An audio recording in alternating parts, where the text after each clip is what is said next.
తెలంగాణ ప్రజల కష్టార్జితంతో కట్టిన Kaleshwaram project KCR ధనదాహానికి బలైందన్నారు CM Revanth Reddy. 97,000 కోట్ల వ్యయం చేస్తే కనీసం 97,000 ఎకరాలకు కూడా నీళ్లు ఇవ్వలేదని అధికారిక లెక్కలు చెబుతున్నాయని ట్వీట్ చేశారు CM Revanth Reddy. Project design నుంచి నిర్మాణం వరకు అన్నీ తానే కట్టానని చెప్పిన కేసీఆర్ మేడిగడ్డ కూలీ నెలలు గడుస్తున్నా నోరు విప్పడం లేదన్నారు. మేడిగడ్డ మరమ్మతులకు పనికి రాదని తెలిపారు.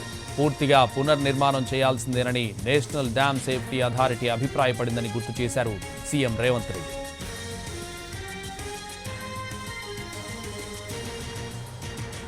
వాస్తవాలు తెలంగాణ సమాజానికి తెలిపే ప్రయత్నంలో భాగంగానే ప్రజాప్రతినిధుల మేడిగడ్డ పర్యటన అని ట్వీట్లో స్పష్టం చేశారు సీఎం.